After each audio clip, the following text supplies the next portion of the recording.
रहमतुल्लाहि व बरकातुहू। अल्हम्दुलिल्लाह अल्हम्दुलिल्लाह रब्बिल आलमीन वल आक़िबतु लिल मुत्तक़ीन वस्सलातु वस्सलामु अला रसूलिहिल करीम अम्मा बाद। फ़अऊज़ु बिल्लाहि मिनश शैतानिर रजीम। बिस्मिल्लाहिर रहमानिर रहीम। या अय्युहल्लज़ीना आमनु तक़ुल्लाह व कुनू मअस सादिक़ीन। आमन्तु बिल्लाहि सदक़ल्लाहुल मौलानाल अज़ीम व सदक़ा रसूलुहुन नबियुल अमीनुल मतीनुल मकीनुल मुबीनुल मुईनुल करीम व नहनु अला ज़ालिका लमिनश शाहिदीन व शाकिरीन वल्हम्दुलिल्लाहि रब्बिल आलमीन। आइए हम आप सब मिलकर एक होकर नबी और आले नबी की बारगाह में दुरूद शरीफ का तोहफा पेश करे। बुलंद आवाज से पढ़े अल्लाहुम्मा सल्ली अला सय्यदिना व शफीअना व हबीबना मौलाना मुहम्मदिन बारिक सल्लल्लाहु अलैहि सलातन व सलामुन अलैका या रसूल अल्लाह। हमारे दीन की हक़ानियत के दोनों शाहिद हैं, हमारे दीन की हक़ानियत के दोनों शाहिद हैं, मोइनुद्दीन अजमेरी, मोहिउद्दीन जिलानी। और निगाहे वली में वो तासीर देखी, बदलती करोड़ों की तकदीर देखी। उल्टी ही चाल चलते हैं दीवानगाने इश्क, आंखों को बंद करते हैं दीदार के लिए। क्योंकि सरकार से वाबिस्ता जो इंसान नहीं है वो लाख पढ़े कलमा मुसलमान नहीं है। जिस दिल में नहीं इश्क शहंशाह मदीना, अरे मुर्दा है वो दिल, उसमें कोई जान नहीं है।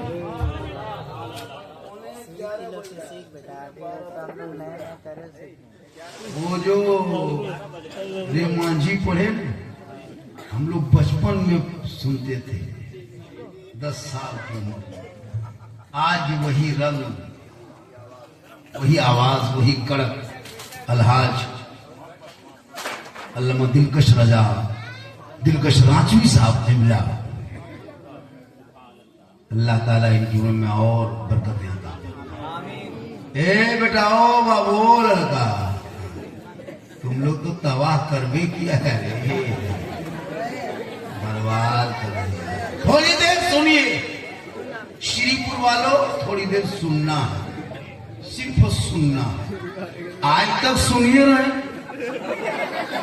और कर क्या रहे, आज भी सुन लीजिए। वरना पूरी जिंदगी में एक तकरीर अपने मोहल्ले के मस्जिद के इमाम की 15 मिनट की गुफ्तगू जुम्मे के दिन सुन लोगे, चाहोगे तो जिंदगी बदल लोगे। लेकिन ये मुसलमान अपनी जिंदगी नहीं बदलेंगे, मौका मिल जाए तो मोहल्ले के इमाम ही बदल देंगे, अपनी जिंदगी नहीं बदलेंगे। आइए थोड़ी देर ख्वाजा खाजगान फख्र हिंदुस्तान ख्वाजा मोइनुद्दीन चिश्ती ज़ंजरी रहमतुल्लाह ताला अलैह के कुछ करामत, कुछ जिंदगी, कुछ अजमेर की बातें सुना देंगे, ताकि आप लोग को पता चलेगा कि अजमेर कहाँ है। अजमेर नेपाल में है। जल्दी बोलिए कहाँ है? एक लड़का बोलते नेपाल, एक जगह हम बोले तो करबला का नेपाल में, बोल मौलाना ने कहा तो होगा। क्योंकि ये लोग पढ़ेगा इतिहास तब ना। हम लोग को सिखा दे दिया 8,000 10,000 तनख्वाह देके मस्जिद में घुसा के पूरे गांव के मतलब सब कानून शरीयत दिल दिमाग सब कुछ अपने लोग के ऊपर। ये लोग बाजा बजाए, डीजे बजाए, शराब पिए, चिलों फूके, इन लोगों को कुछ नहीं। मौलाना अगर चौक में 10 मिनट खड़ा हो जाए, साला मौलाना का जा हाल इस कौम की हो गई। जिन बच्चों के हाथ में किताब पोथी रख करके कॉलेज मकतब का चक्कर काटना था, वो बच्चा आवारा के तरह मैदान में बैठ के 12 बजे रात तक इंस्टाग्राम में, फेसबुक में, यूट्यूब में जिंदगी को बर्बाद करके पबजी खेल के पूरी जिंदगी तबाह करके फिर जाके बाप चौक में कहे मौलाना इस्लाम खतरे में है। जिनका बेटा शराब पी के घर घुसे वो बाप के इस्लाम खतरे में है। जिनका भाई गलियों में बैठ के पबजी खेले वो बाप का इस्लाम खतरे में है। जिनकी बेटियां टिकटॉक में, फेसबुक में फोटो डाले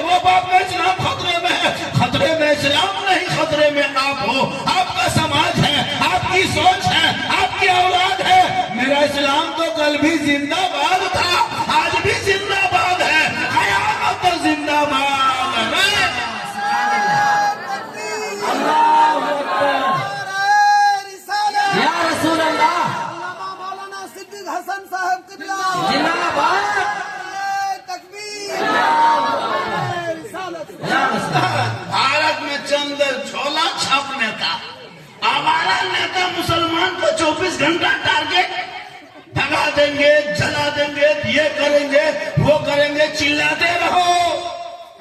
लेकिन जब तक भारत में गरीब नवाज रहेंगे, भारत में मुसलमान रहेगा, तेरे बाप दादा ने घुटना टेक दिया था, भारत में गरीब नवाज के बैठाए हुए एक ऊंट को ना उठा सके तो 30 करोड़ दीवाना कैसे उठेगा। पता चला दिगाहे वली में वो तासीर देखी, बदलती करोड़ों की तकदीर। लोग टारगेट में लिए। बांग्लादेश में एक मामला हुआ, उसका हम निंदा करते थे। इंसानियत को शर्मसार करने वाली घटना, ये मानवता के खिलाफ है। किसी देश में ऐसा न हो, किसी गरीब के साथ अत्याचार, इंसाफ हो। मांग करता हूं इंडिया में बैठ के बांग्लादेश सरकार से कैसे कुर्ता निर्दय आदमियों को जल्दी से जल्दी सलाखों के पीछे डाला जाए, फांसी के फंदे पर चढ़ाया जाए। जिसने गरीब बच्चों को किसी भी आरोप हो, तुम अपने हाथ में कानून नहीं ले सकता। तुमने जो जिंदा जलाया सोशल मीडिया पूरा देखा, हम उससे शिकायत करते हैं, उनको डाला जाए। जिस मुल्क में ऐसा घटना, हमारे भी देश में 20 दिन पहले नवादा में एक फेरी वाले को पीट के मार दिया। ये भी तो जांच के विषय है, इनको भी फांसी के फंदा में चलाया जाए। मानवता के खिलाफ ये भी तो है। पहलू को अखलाक को मार दिया, ये भी मानवता के खिलाफ है। ट्रेन में घुस के मुसलमान को गोली मारा, वो भी तो मानवता के खिलाफ है। कितने लोग मुसलमानों को गाय के नाम पे सड़कों पे पीट के मारा जा रहा है रोज बरोज, ये भी मानवता के खिलाफ। सड़कों पे इसके लिए भी निकलना चाहिए अगर इंसानियत जिंदा है तो। ना करो टारगेट। जितना देश तेरा है उतना देश मेरा है। जितना भारत में प्रधानमंत्री का रहने का हक है, उतना मौला झारखंडी का हक है। हम किसी के रहमो करम में नहीं रहते। मेरे बाप दादाओं का नाम इंडिया गेट में 61,394 वीर जवान स्वतंत्रता सेनानी का नाम आज भी है। चंद झोला छाप कह दे मुसलमान को भगा देंगे। ये तुम बोलते हो, बोलते रहो, राजनीति की रोटी सेकते रहो, ये तुम कभी कर नहीं पाओगे। इसलिए कि मेरे गरीब नवाज ने बसाया। कुछ लोग दिया था अजमेर शरीफ, खोदेंगे, इसको खोद के निकालेंगे, निकलेगा, मंदिर निकालेंगे। तौबा कर, गरीब नवाज के पास जा रहे, मेंटेनेंस फरमा, पूरा खानदान तबाह हो जाएगा, जल के भस्म हो जाएगा। 11,000 छोड़ो, 33,000 नहीं है, ये करोड़ों का वोल्टेज वाला। टच करो ना, पूरा खानदान तबाह होगा। तेरे बाप दादा घुटना टेक दिया था। मेरे ख्वाजा गरीब नवाज जब भारत के धरती पे आए थे, मौलाना के घर नहीं आए, सदर सिलेरी घर नहीं आए, खानका में नहीं आए, मजार पे नहीं आए, इमाम के हुजरे में नहीं आए, किसी मुस्लिम मोहल्ले में नहीं आए। जहां मेरे ख्वाजा गरीब नवाज पहली बार प्रथम बार चटाई डाले थे, वो 150 रजाओं का स्थान था, उसी का नाम तो राजस्थान था। रामदेव प्रसाद के दरवाजा पे था, पृथ्वीराज की हुकूमत में थे, चंदनधारी, टीकाधारी, जनवाधारी, भगवाधारी बहुत सारे लोग थे। वहीं मेरे ख्वाजा ने भोरे भोरे सुबह के टाइम में वहां से चले, मगरिब में पहुंचे, चटाई दे, कहा बेटा गरीब कुतुबुद्दीन, सुनसान बयाबान रेगिस्तान चटियल मैदान में बड़ी मुश्किल से पानी नजर आया है, ये बेटा चटाई डाल दो, यहीं से बाकी काम शुरू करेंगे। आज के पीर, आजकल का पीर, पहले के पीर मुरीद नहीं ढूंढते थे, खुद मुरीद ढूंढने निकल जाते थे। कहाँ कामिल, अच्छा, बेहतर, हाँ, अमल वाले पीर मिलेंगे, दामन थाम लेंगे। अभी घर घर पीर घूमते, कहाँ मुरीद मिलेगा, बोल के मुरीद बना देंगे, 50 टका का खाता खुल जाए। ऐसे ऐसे पीर मिलेंगे। मार्केट में गुटखा कम है, पीर ज्यादा, गुटखा कम पड़ गया। और जहाँ पीर से हम मोहल्ला में आ जाएंगे, मौलाना इमाम हुजूर आ रहा।